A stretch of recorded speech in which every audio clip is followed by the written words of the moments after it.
ગીર સોમનાથ જિલ્લાના ઉનાથી એક મહત્વપૂર્ણ સમાચાર. અહીં ઉના તાલુકાના વાંસોજ ગામે ચાલુ શાળાએ છત પરથી પોપડા પડ્યા છે.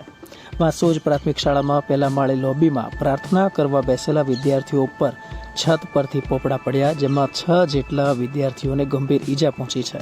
6 જેટલા બાળકોને માથાના ભાગે ગંભીર ઈજા પહોંચી છે, તો કેટલાકને ટાંકા આવ્યા છે. આ તમામને ઈજાગ્રસ્ત વિદ્યાર્થીઓને 108 મારફતે સરકારી હોસ્પિટલમાં ખસેડવામાં આવ્યા હતા. ઘટનાની જાણ થતાં જ ઉના તાલુકા વિકાસ અધિકારી સરકારી હોસ્પિટલ ખાતે આવી પહોંચ્યા હતા.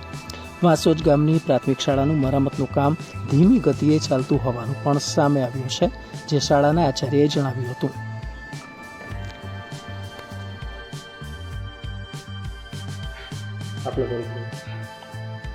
અરવિંદ સોલંકી, વાંસોજ પ્રાથમિક શાળાના આચાર્ય. બપોર પાળીમાં વિદ્યાર્થીઓને પ્રાર્થના માટે બેસાડ્યા ત્યારે એ સમયે ઉપરથી સ્લેબમાંથી થોડું પ્લાસ્ટર નીચે પડ્યું છે તૂટીને. કેટલા લોકોની ઈજા? 2 છોકરાઓને 2-3 જેવા ટાંકા આવ્યા છે, બાકી બીજા છોકરાઓને થોડું છોલાવ્યું.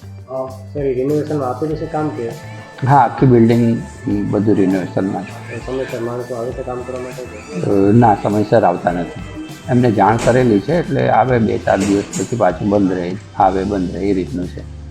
હાલ પૂરતું એ લોકોએ ડ્રિલિંગથી ધાબાનું કામ બીજી બાજુની બિલ્ડિંગમાં તોડેલું છે, પણ હજુ એ બધું કામ બાકી, ઘણું બધું કામ બાકી બોલે છે. કોણ કોન્ટ્રાક્ટરનું કામ આપેલું છે? કોન્ટ્રાક્ટર કોણ છે એ ખબર નથી. પૃથ્વી બિલ્ડર્સને આપેલું છે, પછી એમના માણસો કામમાં મજૂરો લઈને આવે છે. સમયસર પહોંચતા નથી. એ એમની રીતે કામ કરે છે, પણ હા, ઘણા બધા દિવસ એવા છે કે જે દિવસે ક્યારેય કોઈ આવતું નથી.